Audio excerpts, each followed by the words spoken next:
Hello friend, कैसे हो आप सभी।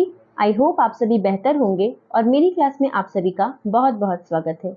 यहाँ पर हम सीटेट के लिए प्रिपरेशन कर रहे हैं, खासकर सीडीपी सब्जेक्ट के लिए। हमारा एसएसटी पहले ही कवर हो चुका है और अब हम सीडीपी को कवर कर रहे हैं। जैसे ही हमारा सीडीपी कवर होगा हम बाकी के सारे सब्जेक्ट्स को भी कवर करेंगे। मेरे चैनल पर आपको एंशिएंट हिस्ट्री से जुड़ी बहुत से टॉपिक्स देखने को मिलेंगे और मुझे यकीन है कि अगर आपने उन टॉपिक्स में से किसी एक को भी अच्छे से कवर कर लिया तो आपको किसी दूसरे की वीडियो देखने की जरूरत नहीं पड़ेगी। चलिए वीडियो को स्टार्ट करते हैं। क्वेश्चन नंबर 1, शिक्षण का विकासात्मक परिप्रेक्ष्य शिक्षकों से यह मांग करता है कि वे विकासात्मक कारकों के ज्ञान के अनुसार अनुदेशन युक्तियों का अनुकूलन करें। Option 2 is the right answer. शिक्षार्थियां तब तक नहीं सीख सकते जब तक वे सीखने के लिए तैयार न हो। Option 3 is the right answer. सामाजिक अधिगम का सिद्धांत निम्नलिखित में से किस घटक पर बल देता है? पोषण। Option 2 is the right answer. मनोसामाजिक सिद्धांत निम्नलिखित में से किस पर बल देता है? उद्यम के मुकाबले में हीनता स्तर। Option 3 is the right answer. यह तथ्य कि बच्चे को सांस्कृतिक रूप से प्रासंगिक ज्ञान की आवश्यकता होती है निम्नलिखित में से किस व्यक्ति से संबंधित है? लेओ Vygotsky. Option 4 is the right answer.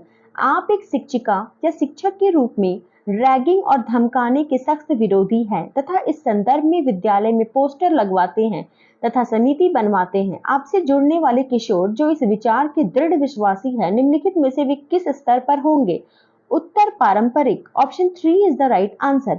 प्रगतिशील शिक्षा निम्नलिखित में से किस कथन से संबंधित है?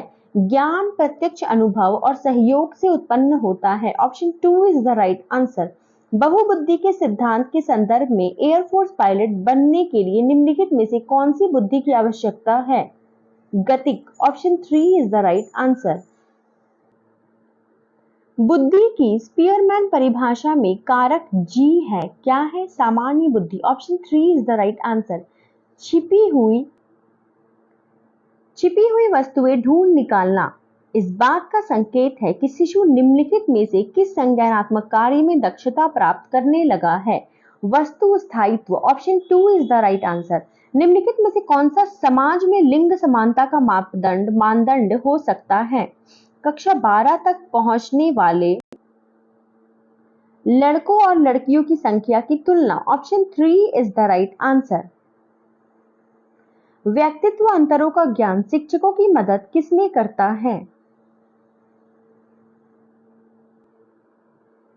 सभी शिक्षार्थियों की व्यक्तिगत आवश्यकताओं का आकलन करने और उसके अनुरूप उन्हें पढ़ाने में। Option 4 is the right answer.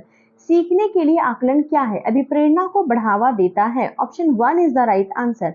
विद्यालय आधारित आकलन क्या है? रचनात्मक प्रतिपुष्टि उपलब्ध कराते हुए सीखने में संवर्धन करता है। Option 3 is the right answer. कक्षा में शिक्षार्थियों से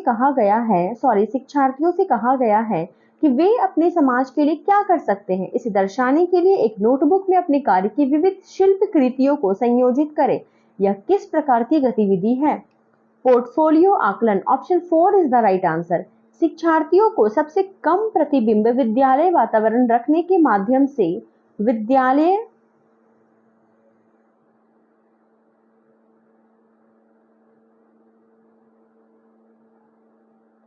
दूसरे बच्चों को संवेदनशील बनाता है कि वे अलाभान्वित बच्चों को दबाए नहीं और उन्हें नीचा न दिखाए। Option 4 is the right answer.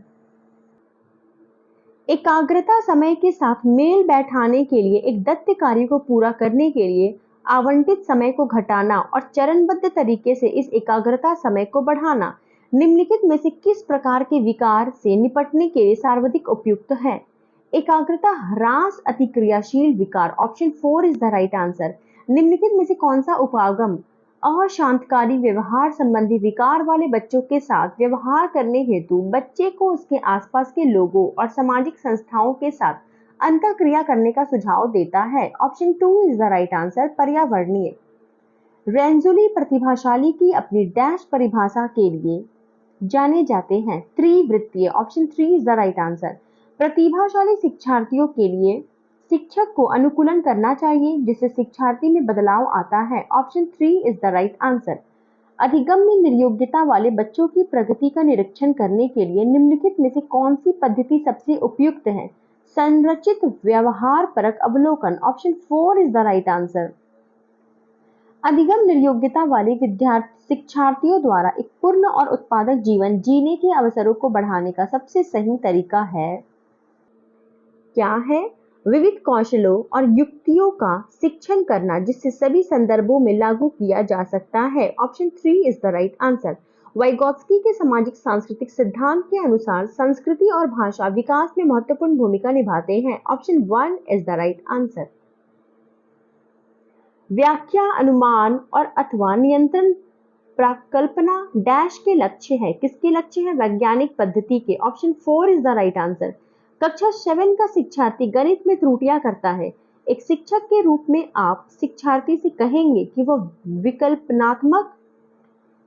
विकल्पात्मक पद्धति का प्रयोग करे, यानी ऑप्शनल सिस्टम का प्रयोग करे, अथवा स्वयं त्रुटि का पता लगाने के लिए उसे दोबारा करे। Option 3 is the right answer. संवेगात्मक बुद्धि बहुबुद्धि सिद्धांत के किस क्षेत्र के साथ संबंधित हो सकती है? अंतर्व्यक्तित्व। Option 1 is the right answer. संवेग के मनोवैज्ञानिक में निम्नलिखित में से किस तथ्य पर सबसे कम ध्यान दिया गया है? संवेग न केवल व्यक्तित्व शिक्षार्थियों में बल्कि पूरी कक्षा में भी उत्पन्न होते हैं। Option 2 is the right answer. Rajesh गणित की समस्या को हल करने के लिए पूरी तरह से संघर्ष कर रहा है। उसका आंतरिक बल जो उस समस्या को पूरी तरह से हल करने के लिए विवश करता है डैश के रूप में जाना जाता है, प्रेरक के रूप में। Option 1 is the right answer. अभिप्रेरणा चक्र के संदर्भ में निम्नलिखित में से कौन सा सही क्रम है? आवश्यकता, प्रबल प्रेरणा, उत्तेजना, लक्ष्य उन्मुखी व्यवहार, उपलब्धि उत्तेजना में कमी। Option 4 is the right answer. Bandura के सामाजिक अवलोकन पर आधारित सिद्धांत